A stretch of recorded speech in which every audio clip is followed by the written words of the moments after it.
gimana kakak mengerjakan waktu itu lagi musim apa kak di sana? Aku kemarin lagi spring. Lagi spring. Yes. Oh, berarti agak dingin. Agak dingin, bener-bener agak dingin. Jadi pas sampai itu kita semua masih pakai hoodie, masih full jacket banget. Nyampe sana ternyata kayak yang wah ini dingin banget ya. Dan dingin spring itu kan beda sama dingin Indo ya. Jadi kita sampai sana itu seminggu di awal itu kita flu semua. Langsung 10 ya. Ini ya, coba jam 5 store tuh udah pada tutup semua. 5 sore? 5 sore? Wow. Jadi kan 5 sore tuh semua store, kayak misalnya kita biasa belanja, kayak kita kan biasa belanja kalau misalnya kita keluar, biasanya beres kerja, beres kuliah nggak sih? Iya benar. Baru kita kayak udah mulai groceries gitu kan, Iya, udah mulai kayak mau main nih gitu kan. Ternyata pas di sana jam 5 tuh mereka udah pada tutup.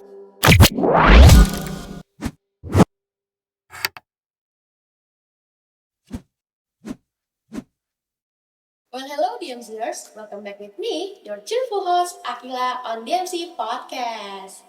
DMCers, jadi beberapa tahun ke belakang ya, 2 tahun ke belakang, aku kan mahasiswa angkatan 2024 gitu ya. Jadi 2 tahun ke belakang tuh aku nyari-nyari gitu, kampus gitu. Jadi sebenarnya pengen banget ada keinginan mau kuliah ke luar negeri gitu, tapi ternyata memang banyak yang perlu disiapin gitu. Makanya salah satu caranya aku tuh datang ke expo kampus gitu.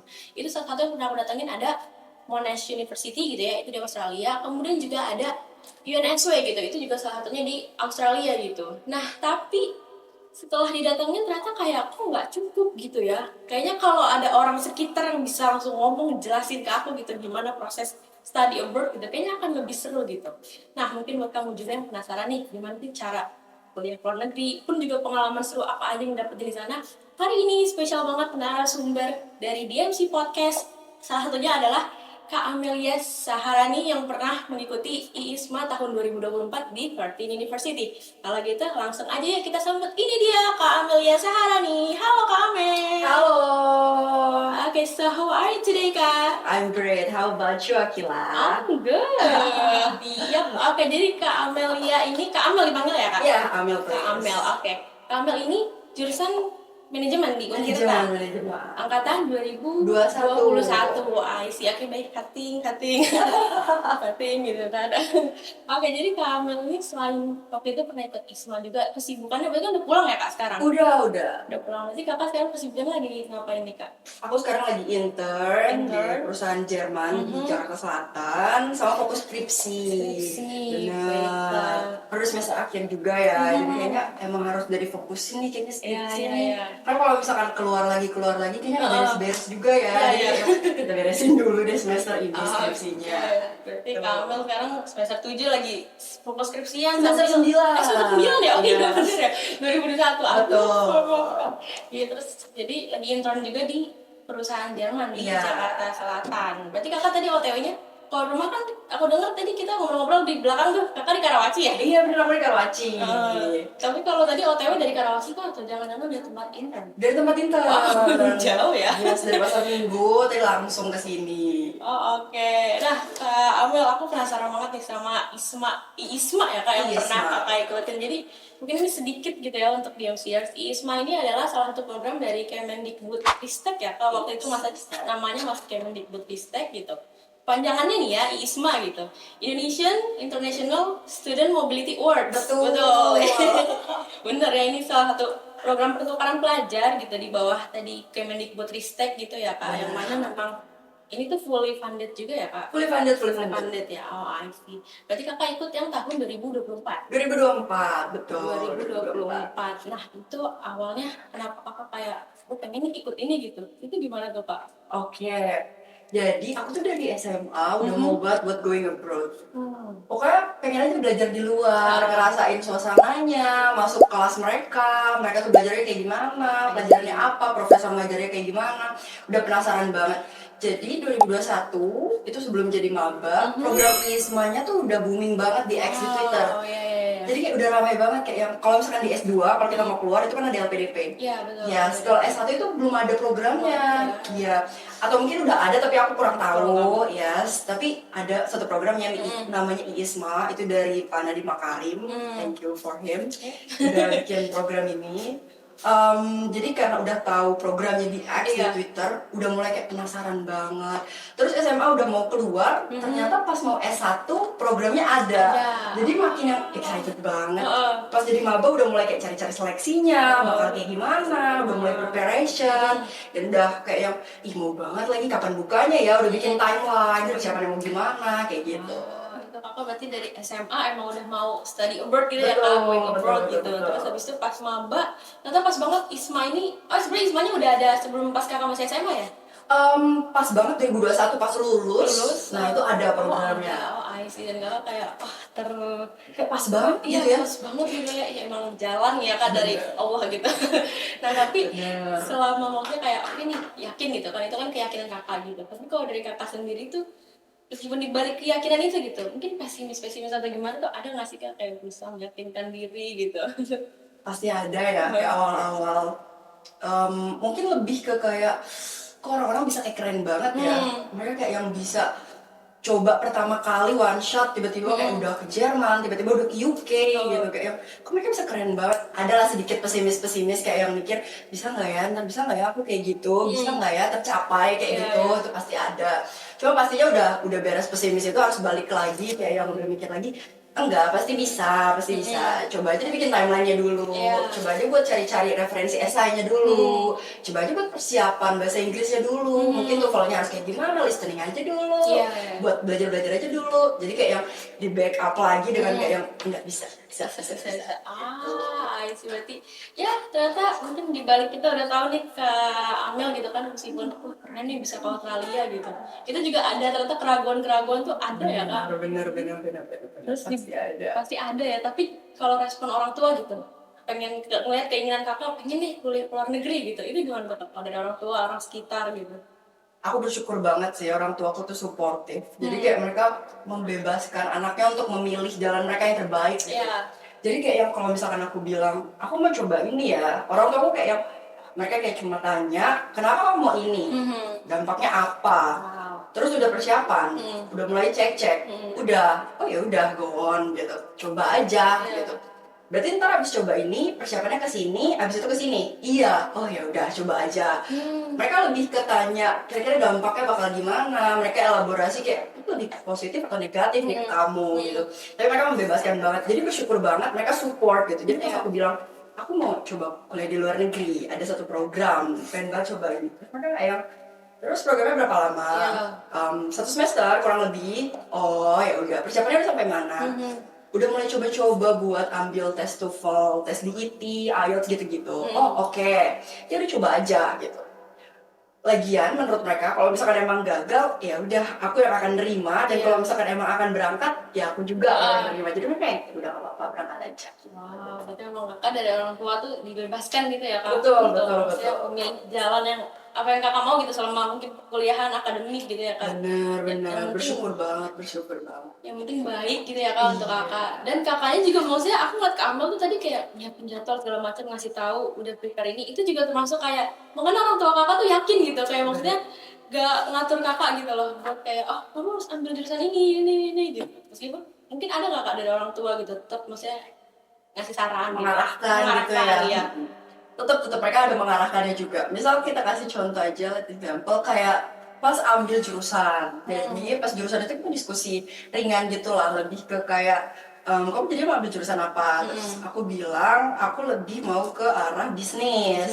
Tapi orang tuaku mereka kayak bilang kamu tapi bibit-bibitnya lebih ke law, kata mereka. Terus aku kayak tapi aku gak tertarik ke law sama sekali. Terus kayak agak diskusi lah sedikit, kenapa kamu gak tertarik ke law, kenapa kamu tertarik ke bisnis. Akhirnya kayak lebih ke negosiasi, kayak kenanya aku percaya aku bisa di bisnis, bisa di sini. Kenapa mama lebih percaya ke law. Terus mama aku ngejelasin kayak kamu punya aspek ini dan kamu bakal cocok di law. Jadi ujungnya kayak diskusi, dan ujungnya kayak oh ya udah kalau kamu yakin sama pilihan kamu, sama diri kamu, ya udah pilih aja manajemen gitu, pilih aja bisnis gitu. Tapi ya udah kamu harus yakin karena emang kamu pilihan itu gitu kan. Jadi ya udah aku pilih bisnis gitu. Tapi mereka tetap mengarahkan. Ujungnya masih tetap ada negosiasi. Ada negosiasi juga ya, meskipun tadi kayak cocok ke law deh, tapi kakak merasa bisnis gitu. Iya. Dan kakak yakinin gitu ya ke orang tua kayak aku bisa di bisnis tuh. Berarti apakah di ISMA ini kakak milihnya jurusannya ada bisnisnya kah? Kayak kita kan kakak udah manajemen kan gitu. Itu pas di Kartini University juga ambil yang manajemen atau bisnis kah? Oke, jadi kita mulai breakdown ke programnya aja kali ya. Boleh. Jadi program yang aku itu namanya ISMA Entrepreneurship. Jadi ISMA itu ada 3, ISMA reguler, ISMA co-funding, sama ISMA Entrepreneurship yang mana itu program aku. Jadi yang reguler ini kalian dibebaskan buat pilih course yang kalian mau. Kalau co-funding itu mirip juga sama reguler, sedangkan kalau entrepreneurship ini agak beda. Jadi entrepreneurship ini kita bahasnya lebih ke bisnisnya, kita bahasnya lebih ke wirausahanya, kita lebih bahas ke how to be entrepreneurs gitu.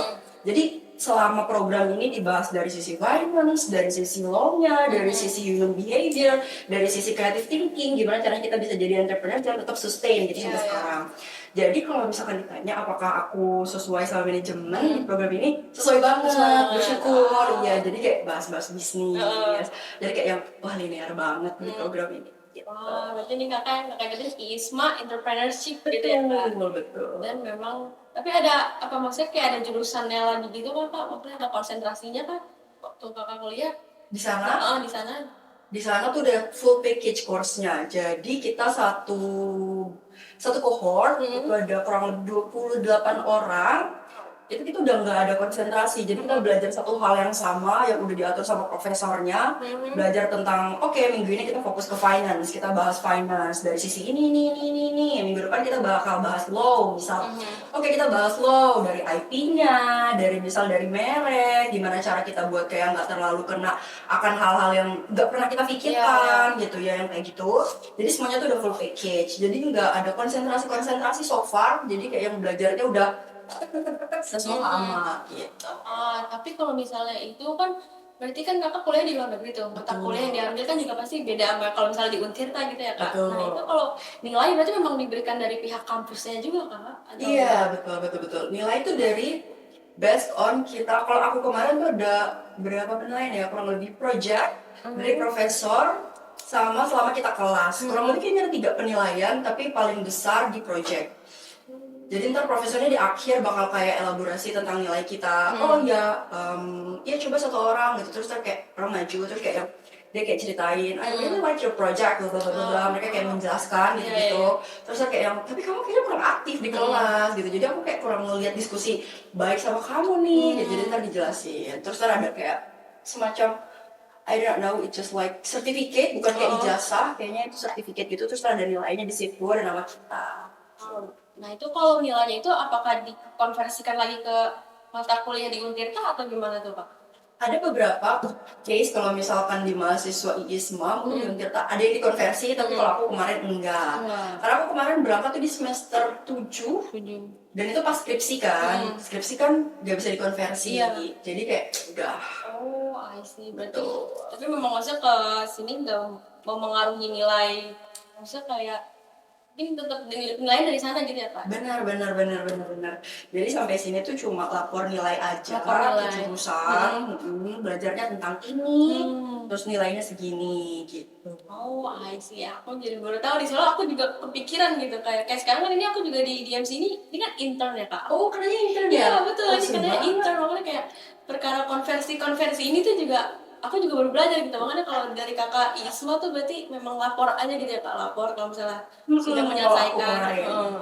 I see. Benar. Tapi temanku ada juga yang program-program lain, mereka mau konversi. Biasanya kita ngurus ke jurusan gitu sih. Ya, terus sebelum kayak mulai program, biasanya ngobrol juga sama kajurnya. Kalau kemarin aku sempat ngobrol juga sama kajurnya sih. Kalau misalnya mau konversi, kira-kira konversi ke MK yang ini masuk atau enggak, bisa atau enggak gitu. Biasanya ntar ada negosiasi atau diskusi gitu. Kalau misalkan oke, selanjut. Kalau misalkan enggak, ya mungkin ada tahap lain gitu. Wow, berarti karena kalau dari jurusan manajemen kita kan sesama mene ya gitu. Kalau dari mene tuh yang ikut ya ampun, ribet saya ya. Di ISMA gitu ya Kak, itu udah ada berapa Kak? Atau Kakak mungkin orang pertama gitu? Aku pertama, dari manajemen. Dan programnya tahun ini sayang banget gak ada ya Kak? Bener, sayang banget, udah gak ada. Kali aku bisa jadi yang kedua. Amin. Tapi ada kok, tetap ada satu program kalau nggak salah ya. Ada program kayak pertukaran pelajar gitu dari Kemendikbudristek juga. Tapi dari skema pendanaannya agak berbeda. Terus skema seleksinya juga aku kurang terlalu dalemin sih. karena kayaknya kurang agak naik juga ya kalau yang itu dibandingkan sama ISMA. Mungkin karena dari pendanaannya nggak fully funded, jadi kayak yang kurang agak ini. Tapi tetap ada kalau misalkan memang kamu mau coba, boleh banget buat dicari. Ini kita bahas kali ya kak. Kira-kira kalau preparation nih, nah ini yang menurutku penting banget, yang aku tuh, menurut aku nonton di YouTube apa gimana tuh, ya kadang membantu tapi gak cukup gitu loh kak kalau nggak ngomong langsung nih gitu kan. Tapi kakak waktu itu pas preparation tuh apa gitu kak? Berarti TOEFL atau IELTS sebetulnya? Aku tuh kemarin pakai di IT, pernah denger nggak? Duolingo English Test. Oh Duolingo, aku tahu aplikasinya sih tapi bisa ya ternyata ya? Iya bisa. Walaupun itu ada terbatas sih, jadi nggak semua negara itu accept buat Duolingo. Kayak misal UK and Z itu mereka biasanya tuh acceptnya lebih ke IELTS sama TOEFL yang udah agak tinggi gitu. Jadi di itu tuh nggak semua. Aku kemarin pakai Duolingo, preparationnya tuh ya kurang lebih sebulan, 2 bulan itu full practice buat persiapan Duolingo-nya itu sendiri. Terus dari esai itu udah mulai cari mentor. Karena menurutku kayaknya mentor penting banget ya buat persiapan scholarship kayak gini. Iya, jadi kayak yang udah mulai cari mentor kayak reach out to Wordis tahun kemarin. Kayak kak ini esainya tuh bagusnya gimana sih? Headline-nya tuh oke-nya tuh gimana sih? Pengalaman apa sih yang baiknya tuh aku masukin? Terus saya nonjolin di bagian apa ya? Sikapnya tuh harusnya yang gimana? Mereka tuh nyari yang kayak gimana gitu. Itu udah mulai. Saya tuh lebih intens di 1 bulan pertama, itu benar-benar intens banget. Aku reach out berapa ya? 7 kurang lebih, 7 mentor buat cari tahu perspektif mereka beda-beda. Karena aku gagal di tahun pertama dan menurutku kayaknya aku kurang lebih banyak nyari preferensi dari orang-orang lain gitu. Kayak aku bergantung sama 1 orang aja gitu. Sedangkan kayak kalau misalkan aku cari 3 atau 4, aku bisa lebih banyak dapat perspektif baru dari mereka. Jadi aku kayak berpikir kayak yang ya reach out aja sebanyak-banyaknya karena mereka bisa ngasih masukan lebih banyak lagi kan. Jadi udah aku reach out 7, mereka punya perspektif yang beda-beda, tapi kalau misalkan disatuin ada 1 garis besar, nah itu yang aku jadiin esai gitu. Terus kalau misalkan di lainnya itu lebih ke aku latihan juga buat preparation buat wawancara, cari-cari buat pertanyaan-pertanyaannya apa aja, pertanyaan unexpected-nya itu apa aja. Takutnya kayak yang ini pertanyaannya nggak ada di list kok keluar ya. Jadi kan kayak agak kaget ya. Jadi kayak yang udah mulai jadi cari-cari, kita list aja deh, ada beberapa pertanyaan, terus udah mulai kayak yang mau aku interview sendiri. Buat latihan. Oke gitu. Berarti bener kak, aku jadi salah fokus gitu ya, gitu. Itu tadi kakak bilang di tahun pertama gagal, berarti ini tuh 2024 bukan langsung one shot gitu ya kak? Berarti kakak pernah nyoba sebelumnya? Jadi aku tuh gagal 2 kali nih semua. 2 kali. Tahun 2023 reguler, 2024 reguler. Regulernya sempat ikut juga kan?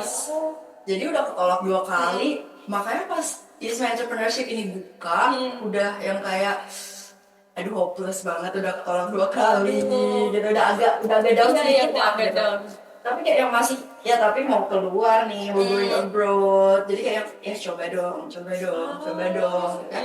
Jadi masih ada kayak mimpinya tuh masih hidup gitu, udah ketolak berkali-kali gitu kan, tapi kayak enggak bisa, ini pasti coba aja. Jadi yang coba deh, ternyata skemanya beda juga, kayak ada bisnis plan segala, bahasa tentang bisnis, itu kan agak beda ya, kaget juga, tapi yang gas aja, kan mau going abroad gitu. Berarti kakak sempat 2023 yang reguler ya kak, ISMA reguler, 2024 yang ISMA regulernya juga reguler lagi. Dibilang aduh mental udah down ya kak. Ya udah dicoba lagi gitu ya kak. Karena aku jujur kayak kemarin UTBK-nya gitu ya kak, nggak lolos. Itu down banget ya, harus nyoba lagi kayak ya Allah udah kayak itu masih ada isu sedikit ya, kayak aduh pengalamannya kemarin nggak enak nih gitu. Kayak masih ada mimpinya tapi kayak udah tinggal redup-redup kayak cerut gitu. Kalau api tuh kayak udah tinggal bara-baranya gitu lah gitu. Tapi kayak masih masih mau gitu ya.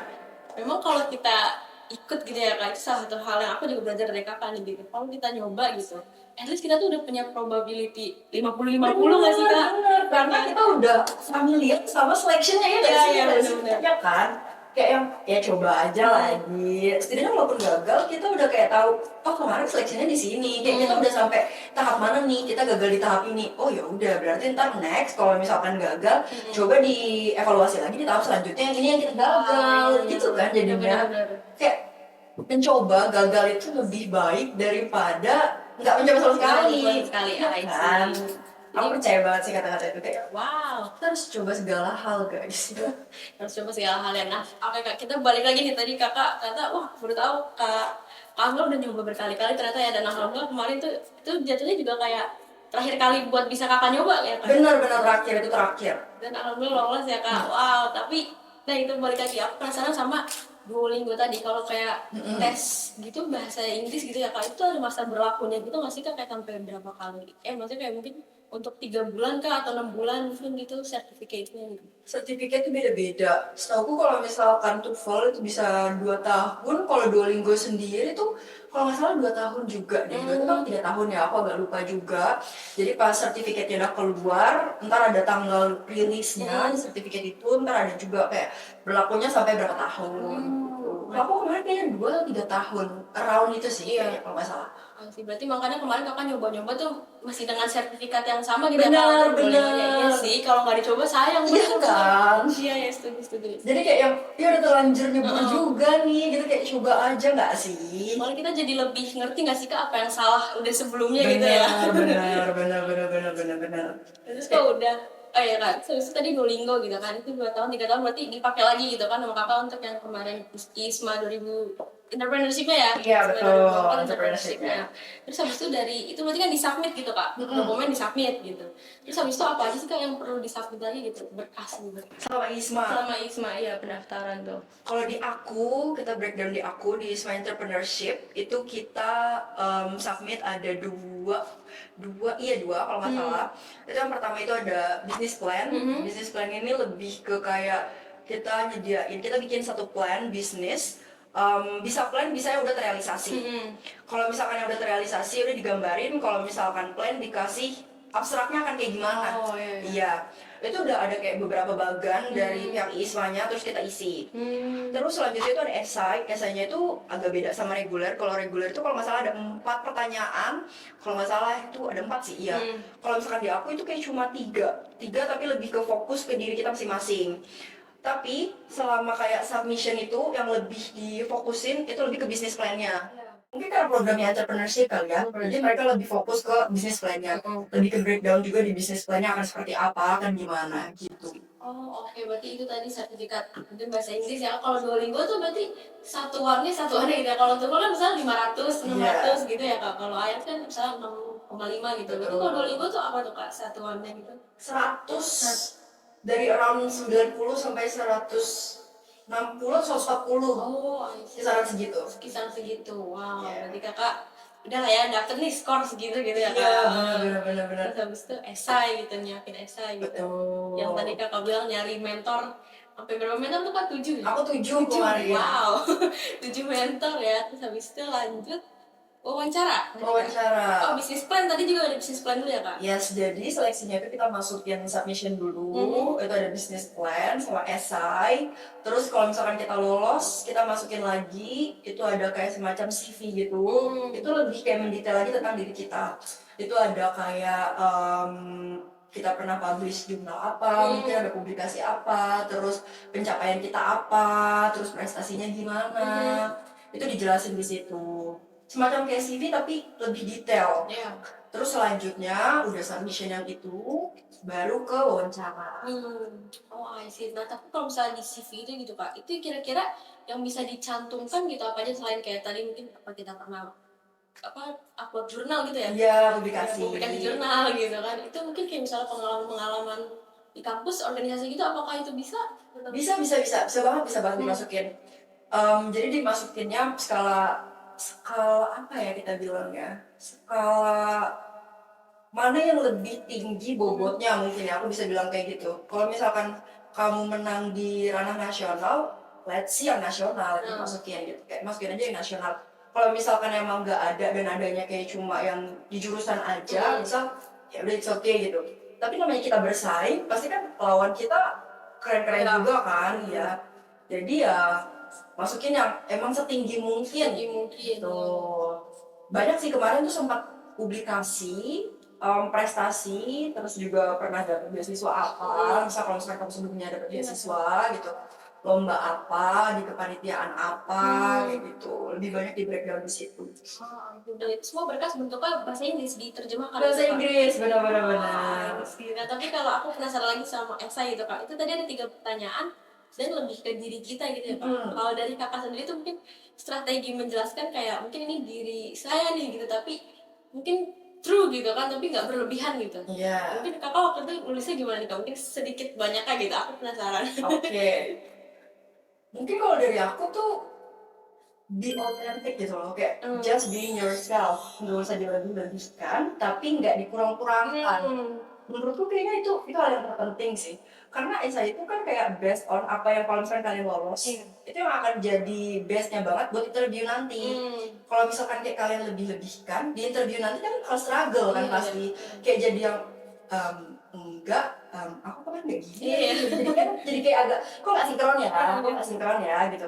Kalau dikurang-kurangkan jadi kalian yang rugi, karena kalian bisa jauh lebih baik gitu. Jadi kayak yang just being yourself gitu. Kalau misalkan emang kalian benar-benar resilience ya terus kan resilience gitu.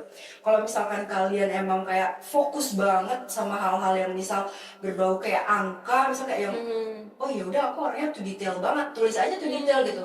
Walaupun misalkan cerita ke orang gitu, orang bakal bilang kayak attention to detail tuh nggak sepenting itu lagi. Tapi kalau misalnya menurut kalian itu adalah hal yang benar-benar bisa ditonjolkan, ya why not gitu kan? Kayak tulis aja lagi gitu. Menurutku kayak yang percaya aja sama diri kalian gitu, just being yourself gitu. Tapi tetap kayak yang pengen tahu gitu.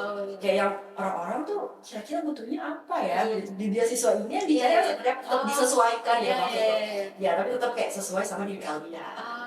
Itu jujur aku tuh kan kalau kadang mau mencoba sesuatu, karena aku suka terlalu sibuk kayak diriku tuh begini gitu, ternyata emang ya be authentic aja gitu ya kak, nggak dikurang-kurangin, nggak dilebih-lebihin gitu ya. Kan juga di MCS misalnya nih ada yang lagi sibuk nulis esai, be authentic gitu ya kak, jadi diri sendiri aja. Dan itu ternyata ngaruh juga kan kak ke interview ya gitu. Ngaruh banget. Berarti nanti kakak wawancara berarti esai nih udah selesai upload esai, terus misalnya itu berarti seleksi lagi gitu kak? Iya, jadi pas upload esai, jadi kan kita submission nih, masukin business plan sama esai. Pas kita lulus, di tahap kedua ini, kita masukin yang CV tadi, yang lumayan agak banyak.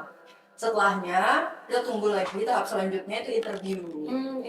Yes, habis interview, udah beres semua, di interview, kita tunggu tentang pengumuman. Pengumuman ini udah final chapter, kayak yang kalau misalkan kalian berangkat, ya berangkat. Kalau misalkan enggak, ya unfortunately kalian bisa coba lagi di kesempatan yang lainnya. Berarti kakak waktu interview juga gitu kak, mungkin kakak pertanyaannya apa aja sih kak kalau interview gitu? Boleh nggak sih kak tahu pengalaman kakak gitu? Boleh. Pas interview tuh kemarin aku karena mungkin is entrepreneurship, jadi so far yang ditanyain itu lebih ke breakdown tentang business plan-nya. Kayak bisnis ini bakal beneran sustain gak sih 5 tahun ke depan? Kayak kalau misalkan ada kesempatan ekspor, kira-kira produknya akan kayak gimana? Apakah bisa bertahan gitu selama kayak misalnya diekspor bisa sampai kayak 1 hari atau 2 hari? Apakah bisa bakal produknya diterima sama konsumen dengan lebih baik kayak gitu? Terus kalau misalkan bisnisnya ini akan berkembang, bener-bener berkembang banget, gimana nih kalian akan kayak organize all the business gitu, kayak yang dari human behavior-nya, dari organization-nya, dari buyers-nya, itu semua kan akan berubah. Jadi lebih ke breakdown-nya tuh lebih ke business plan-nya. Sama ada beberapa pertanyaan yang lebih ke diri kita, kayak pertanyaan gimana sih coping mechanism kamu kalau misalkan lagi homesick. Jadi kayak yang dipertanyakan itu lebih ke kayak diri kita, tapi itu nggak terlalu banyak kalau misalkan di aku di entrepreneurship, lebih ke bisnisnya. Berarti kakak tuh emang, karena ini emang entrepreneurship, jadi memang saat interview fokusnya tuh lebih di bisnisnya ya gitu, meskipun ada menjelaskan tentang diri sendiri juga gitu. Tapi memang itu dia tadi yang kakak bilang juga ya, di essay kita nunjukin diri kita tapi disesuaikan gitu kan, jadi pas interview juga memudahkan kita gitu kan ya kak. Nah oke, tadi setelah rangkaian panjang kakak nih dari awal mungkin dari SMA kepingin banget gitu kan kuliah luar negeri gitu kan, terus habis itu persiapannya prepare-nya kayak tadi.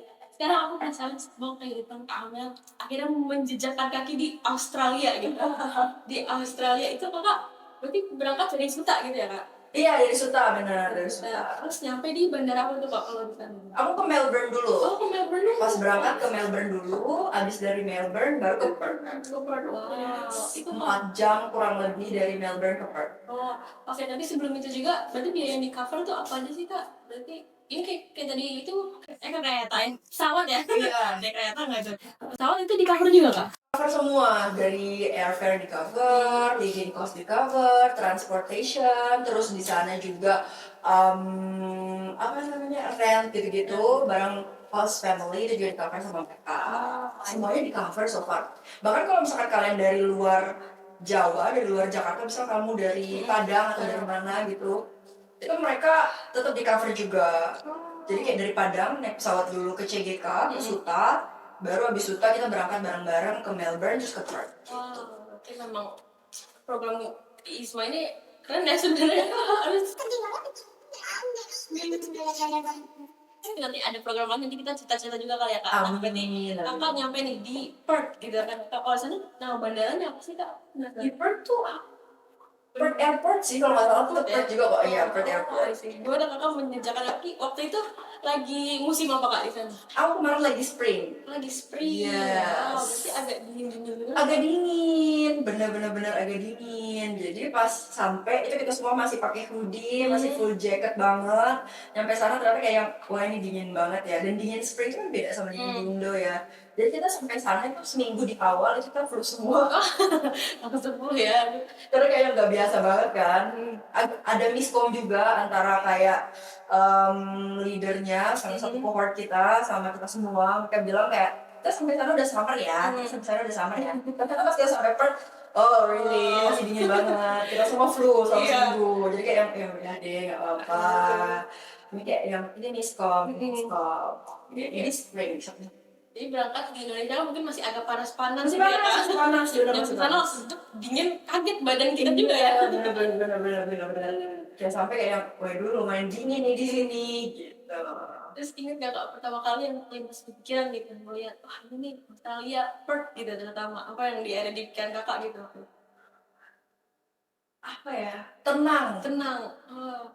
Perth tuh kota yang pas banget kalau misalkan kalian berpikir kalian mau tua di sana. Wow. Slow living, kotanya teratur.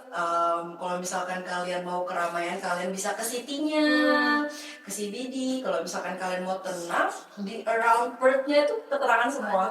Bener-bener tenang banget. Wildlife-nya juga masih oke. Transportasi umumnya juga masih oke banget. Semuanya teratur, pokoknya enak banget. Tenang sih, jauh dari hiruk pikuk kota. Kayak kalau misalkan di Tangerang, karena aku kan dari kota Tangerang, Terang ya. yes, agak lumayan agak jomplang lah, kayak aduh lumayan agak macet gitu. Apalagi pas aku udah ke Jakarta kayak aku kangen Perth, bener-bener Perth tuh beda banget sih. Kalau misalkan kalian berpikir kayak yang kalian mau cari tempat yang bener-bener nyaman tapi tetap teratur, tetap diingat sama pemerintah, harga bahan pangannya juga masih terjangkau banget, kan boleh banget di Perth. Yes. Berarti Kakak juga banyak belajar ya Kak, maksudnya ya studi banding juga gitu ya Kak, sama tempat Kakak lahir gitu ya, di Karawaci ngelihat. Di sana work-life balance banget, bener-bener work-life balance. Orang Aussie itu yang paling seru dari orang Aussie menurutku. Mereka work-life balance itu oke banget sih.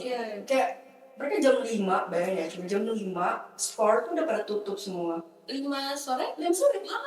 Jadi 5 sore tuh semua store, kayak misalnya kita biasa belanja, kayak kita kan biasa belanja kalau misalnya kita keluar.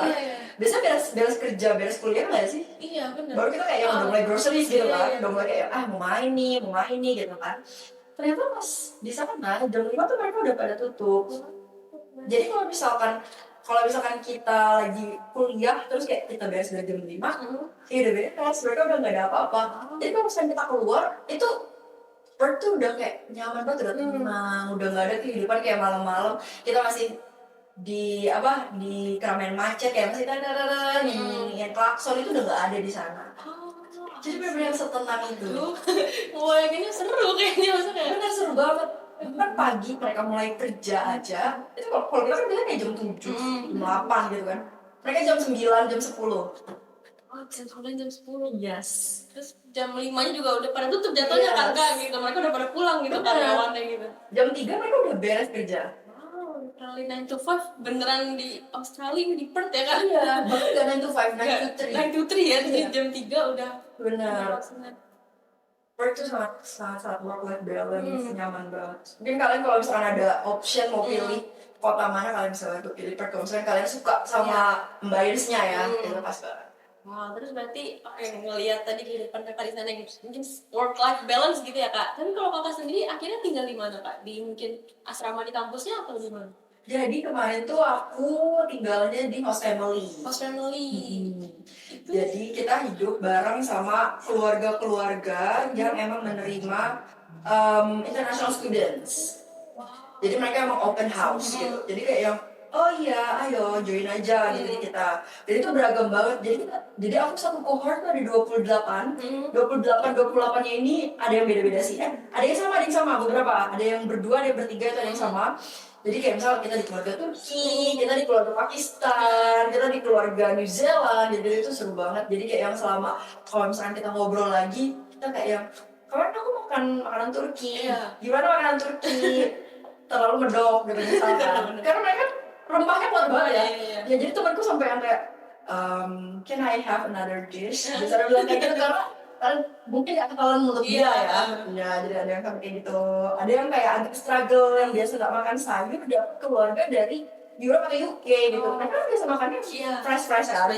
Jadi kayak yang tomat masih utuh, seleri masih utuh, bener-bener kayak yang masih selada juga masih utuh. Dia kayak yang agak struggle, kayak yang bener-bener lu gak suka sayur cuy, tapi kayak dikasih sayur terus gimana? Ya kadang dia makan di luar karena gak enak nyampein kata dia. Tapi aku kayak belum jadi sampein, mungkin kayak akan disesuaikan lagi kan harusnya. Akhirnya mereka negosiasi terus discuss kayak yang oke, I will cook rice for you, only for you. Oh oke, jadi dia dapat nasi khusus buat dia. Kayak itu seru banget sih dia.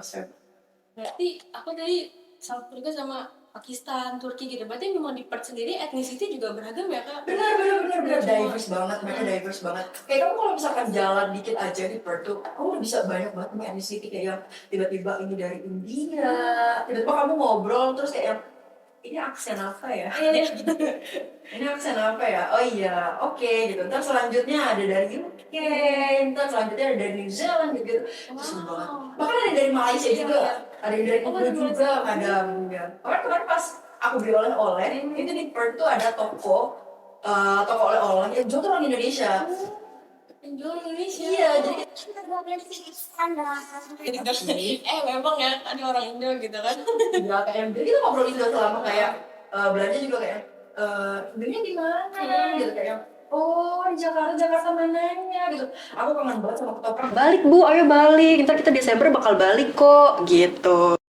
Berarti memang etnisiti di sana beragam gitu ya kak, banyak banget tadi dari Turki, Pakistan dan lain-lainnya pun orang Indonesia sendiri juga ada gitu ya. Benar. Banyak banget. Dan kalau misalnya kakak kan tinggal di house family gitu ya kak, berarti ini mungkin kakak nggak kos tapi emang sama ibu kosnya gitu ya. Ngekos sama ibu kosnya. Sama full satu keluarga lebih tepatnya kan. Iya, sama full satu keluarga masih ada suaminya, masih ada anaknya, masih full satu keluarga. Nah tadi kak dari pengalaman tadi kakak gitu menginjakan kaki pertama kali di Perth, terus juga pasti bisa ngeliat juga kan kak perbedaan mungkin tata letak kota atau mungkin cara berpikir orang-orang di sana juga gitu. Itu adakah dampak yang signifikan banget gitu di kakak gitu setelah mengikuti program IISMA 2024 ini? Ada banget sih, kerasa banget sih aslinya. Kayak pas kita berangkat merubah banget sih, shaping yourself really excessively. Kayak pas berangkat kita belajar, apalagi kalau misalkan di kelas ya, itu kerasa banget perbedaannya. Kalau misalkan kita di kelas di Indo, itu lebih banyak dalam bentuk ceramah satu arah pembelajarannya. Sedangkan kalau di Australia, itu pun mereka tuh misal kita bakal bahas, let's say kita ambil satu topik gitu ya, misalnya tentang IP law. Ya tentang kalau misalkan kalian punya ide gimana sih cara ngelakuin ide ini gitu. 1 weeks before class kita udah dapet paper khusus buat kita pelajari. Kayak bener-bener paper bisa kayak misal 10 lembar, misal beberapa clipping, itu kita dapat per anak yang oke, let's read and then prepare before we go into class. Oke, kita baca. Oke, udah di kelas, terus ada profesor, terus profesornya bahas kayak oke, ini ada grup gitu ya. Terus kayak coba kembali ke ujung sana, coba kamu jelasin menurut pendapat kamu kalau misalkan ada case ini menurut kamu gimana? Terus kan kayak ngobrol sama profesornya, lebih kayak discuss. Oke, so kalau misalkan ini, terus kan profesornya kayak aku suka sama profesor luar itu adalah mereka nggak pernah menyalahkan apapun pendapat dari murid. Jadi kan mereka menampung segala hal gitu. Misalnya kayak kita ngomong tentang kayak jadi IP lo tuh ini gitu. Mereka terbuka banget sama semua opini yang kita sampaikan. Jadi benar-benar kayak yang diskusinya tuh terbuka seluas-luasnya luas. Jadi kalau misalkan kita di Indo menurutku ya, kita kalau misalkan diskusi terbuka, misalnya let's say one students kayak apa ya, dia mau memberikan opini, tapi opininya salah. Diskusi langsung nggak seru. Ya langsung agak awkward, langsung yang jadi kayak yang, aduh kayaknya next nggak usah kasih pilih lagi. Ya kan? Sedangkan kalau misalkan di luar, semua yang keluar dari mulut kalian itu diapresiasi. Kayak benar-benar segampang mereka kayak kita beres, so it's all for me. Mereka kayak langsung, that's quite a great idea. Kayak segampang, apa ya, maksudku itu adalah apresiasi mudah buat seorang murid yang udah kayak berani gitu ya nggak sih? Yes. Profesor di sana itu benar-benar respectful banget. Di sini kan respectful, aku setuju banget. Di sana tuh benar-benar nggak pakai pak, nggak pakai bu, bahkan kita cuma panggil nama aja kayak yang hey payment, just like that. Benar-benar yang kayak nyaman, nyantai, bahkan kayak ngobrolnya juga enak gitu-gitu. Itu seru banget. Jadi dengan hal-hal kayak gitu, pas aku ketemu sama mereka, pas balik, aku jadi lebih terbuka sama hal-hal yang kayak menurutku ini emang bisa kok jadi berani lebih berpendapat, jadi lebih berani buat kayak coba hal-hal baru yang di luar, bisa apa yang lagi didiskusikan, lebih kreatif juga. Jadi kayak yang dibahas tentang hal ini gitu. Kita nggak berkutik di sini-sini aja, karena walaupun kita dapat paper yang tadi kita katakan, paper itu tuh nggak full semua yang kita pelajarin di paper. Karena profesor tuh bisa kayak yang tiba-tiba ngasih di luar itu dan unexpectedly itu seru ternyata. Jadi kayak kita tanpa sadar, misal di kelas pertama gitu, kita kayak yang udah ini profesor pasti gak bakal bahas ini aja, jadi profesor ini pasti agak iseng-iseng nih gitu. Jadi pas kita dapat paper, kita udah kayak searching lagi materi baru. Jadi pas kita ketemu, ini itu seru banget. Terus selanjutnya apa lagi ya? Jauh lebih bisa berempati sama yang lain mungkin ya, menurutku, karena kita sama-sama sendiri terus di negeri orang gitu kan, jadi jauh lebih bisa menghargai, lebih bisa kayak mencoba mengerti gitu kan, karena kayak yang ada yang kayak homesicknya ternyata jadi lebih grumpy, jadi lebih agak kayak pemarah gitu kan, kayak yang padahal dia homesick aja, benar. Ada yang kayak jadi lebih kuning, jadi kayak setiap kelas kayak menunggu gitu, itu kan kayak yang jadi kita kayak selama itu satu cohort kita jauh lebih bisa berempati sih. Terus apa lagi ya? Mungkin kayaknya itu aja. Berarti memang cara pikir, cara pandang kakak setelah melalui program ISMA ini juga mengikuti gitu ya kak. Kakak jadi tahu gitu ya kak. Kalau misalnya mungkin di Indonesia gitu, aku sih menurut aku nggak bisa bohong gitu ya. Di Indonesia tuh kadang sometimes aku di kelas misalnya ini kita tetap respectful juga gitu, kak. Teknik sini gitu, teknik dosen segala macam. Cuma memang kadang dalam diskusi di kelas kadang tuh terlalu memandang benar dan salah tuh kayak hitam dan putih aja gitu. Maka cara pendapat tuh sebuah spektrum yang luas gitu. Kayak menurutku nggak ada opini yang salah. Menurutku ya, yang ada hanyalah opini yang belum benar mungkin ya. Dan menurutku harus profesor atau mungkin tenaga pendidik itu bukan menyalahkan sih ya, lebih ke mencoba untuk lebih baik lagi, mengencourage gitu ya. Maksudku kan Indonesia tuh bukan negara yang dengan gampangnya ayo coba kasih pendapat gitu, coba kasih pendapat. Mereka tuh lebih kayak choose to prefer like enggak, aku nggak mau, diam, jadi kelas diam, jadi nggak aktif, diskusinya nggak jalan, kan lebih kayak gitu kan. Jadi menurutku ayolah give some appreciation for your students gitu, kayak yang kalau misalkan emang belum ya tolong dibantu aja gitu. Jangan yang kayak kamu tuh dari mana emang? Oh. Gak enak ya? Iya, seminggu. Kayak kita sama-sama belajar juga kan, gak ada yang baik dan lebih baik, kita semua belajar. Sebenarnya memang harapannya gitu kayak kakak award di ISMA gitu kan dengan banyak award di lain gitu dengan kesana gitu kan pertukaran budaya, pertukaran aku belajar juga harapannya memang di masa depan ya kakak misalnya mungkin someday kakak misalnya mau jadi dosen apa gimana ngerti gitu ya kak maksudnya kayak dampaknya gitu kan banyak Bener, gitu bener, mungkin kadang bener. ada orang mikir kayak ISMA produk apa sih gitu kan takutnya malah disalahgunakan enggak gitu malah ada dampaknya banget untuk diri sendiri dan Bener. mungkin 10